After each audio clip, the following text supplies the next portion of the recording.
Assalamualaikum warahmatullahi wabarakatuh. Kami di sini dari kelompok 16 akan mempresentasikan sebuah teori komunikasi yaitu paradigma naratif. Sebelumnya saya akan memperkenalkan diri saya terlebih dahulu. Nama saya Anindya Iza Maheswari dan rekan saya Dava Julio Abirama. Yang pertama adalah latar belakang. Walter Fisher adalah seorang akademisi dari Edinburgh School of Communication yang lama bergelut dengan pemikiran Kenneth Burke.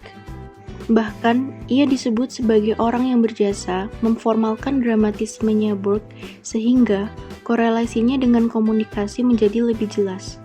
Mendapatkan pengaruh dari pemikiran Burke, Fisher kemudian memperkenalkan pemikirannya sendiri berdasarkan konsep yang diyakininya, bahwa pada dasarnya manusia adalah pendongeng atau storytellers.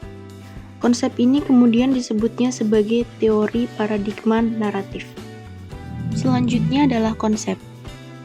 Dalam paradigma naratif, terdapat beberapa konsep kunci yang membentuk inti kerangka teoritis, yaitu yang pertama adalah narasi. Narasi sering dianggap hanya sebagai sebuah cerita, tapi untuk Fisher, narasi lebih dari sekedar plot cerita, dengan awal, tengah, dan akhir. Dalam perspektif Fisher, narasi mencakup aspek verbal atau nonverbal, dengan urutan kejadian di mana halayak memberi makna. Yang kedua adalah rasionalitas narasi. Mengingat bahwa hidup kita berlangsung dalam narasi, kita memerlukan metode untuk menilai mana yang harus dipercaya dan harus diabaikan. Rasionalitas narasi didasarkan pada dua prinsip yang berbeda, yaitu A. Koherensi. Prinsip koherensi adalah standar penting untuk menilai rasionalitas naratif, yang pada akhirnya akan menentukan apakah seseorang menerima narasi tertentu, menolaknya atau tidak. B. Fidelity. Standar kritis lainnya untuk menilai rasionalitas naratif adalah kesetiaan, atau kebenaran, atau keandalan ceritanya. Konsep yang ketiga adalah logic of gut reason.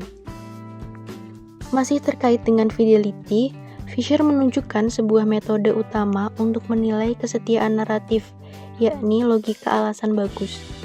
Fisher menegaskan bahwa ketika narasi memiliki kesetiaan, itu merupakan alasan bagus bagi seseorang untuk memiliki kepercayaan tertentu atau melakukan tindakan. Selanjutnya adalah asumsi. Yang pertama, paradigma narasi mengasumsikan bahwa sifat dasar manusia berakar pada cerita dan penceritaan. Fisher menyatakan bahwa narasi itu universal dan ditemukan dalam semua budaya dan periode waktu. Fisher menegaskan bahwa setiap etika, baik sosial, politik, hukum, atau lainnya, melibatkan narasi. Asumsi kedua dari paradigma naratif menegaskan bahwa orang membuat keputusan tentang cerita mana yang akan diterima dan mana yang harus ditolak berdasarkan apa yang masuk akal bagi mereka atau alasan yang bagus bagi mereka. Asumsi ketiga berkaitan dengan apa yang secara khusus mempengaruhi pilihan orang dalam memberikan alasan yang bagus untuk mereka. Paradigma dunia rasional mengasumsikan bahwa argumen diarahkan oleh kekukuhan atau keyakinan berdasarkan rasio.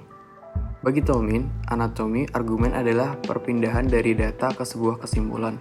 Gerakan ini perlu dinilai berdasarkan tingkat kekukuhan atau pemeriksaan logika formal yang memandu kesimpulan. Sebaliknya, paradigma naratif menunjukkan bahwa kekukuhan bukanlah satu-satunya cara untuk mengevaluasi alasan yang baik.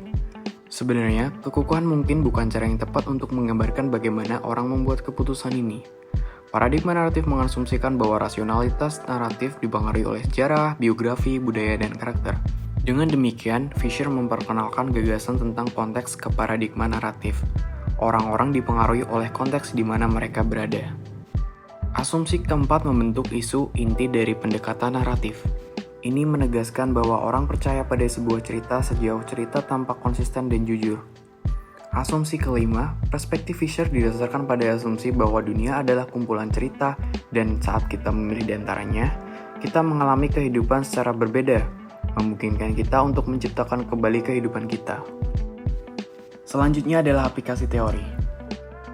Paradigma naratif menekankan produk logis informal dan menekankan proses argumen sebagai konstruksi sosial nilai-nilai. Rasionalitas naratif berlaku untuk argumentasi dalam sastra fiksi, drama televisi dan panggung, biografi dan autobiografi, serta untuk proses pengambilan keputusan juri atau hakim, advokasi organisasi, dan berbagai jenis wacana politik.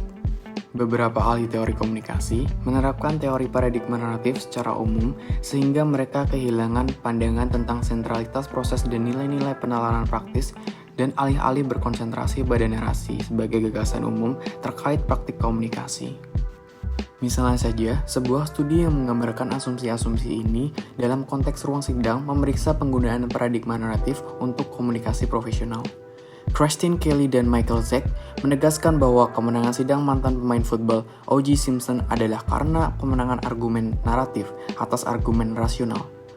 Pembelaannya menang karena membingkai cerita Simpson dengan cara yang sesuai dengan juri, sedangkan jaksa penuntut mengandalkan paradigma dunia rasional, lebih diarahkan kepada hakim dan pengacara yang berlawanan. Kelly dan Zack mencatat bahwa jaksa penuntut menggunakan bahasa keahlian teknis dan bertanggung jawab untuk mengajukan kasus yang hati-hati di pengadilan tanpa mengacu pada kehidupan dewan juri. Dalam komunikasi politik misalnya, Smith meneliti kesetiaan dan koherensi narasi yang disajikan sebagai platform Partai Republik dan Partai Demokrat di Amerika Serikat.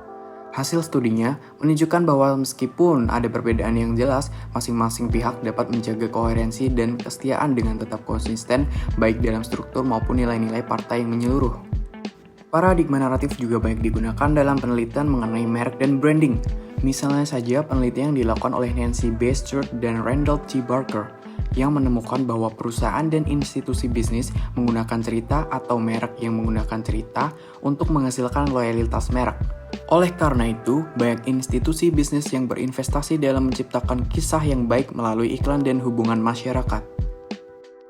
Kesimpulannya adalah, paradigma naratif adalah teori yang menyatakan bahwa manusia adalah pencerita dan nilai-nilai, emosi-emosi dan pertimbangan estetik menjadi dasar bagi kepercayaan dan perilaku kita. Fisher dan beberapa peneliti lainnya mengatakan bahwa pemikiran seseorang dapat berubah berdasarkan pada cerita yang bagus yang diceritakan oleh pencerita yang kredibel. Dalam kehidupan sehari-hari, tentu kita akan banyak melihat dan mendengar cerita-cerita yang sengaja maupun tidak disengaja yang diberikan kepada kita untuk memengaruhi pola pikir dan keputusan yang akan kita ambil. Demikian akhir presentasi dari kami, semoga bermanfaat untuk kita semua. Wassalamualaikum warahmatullahi wabarakatuh.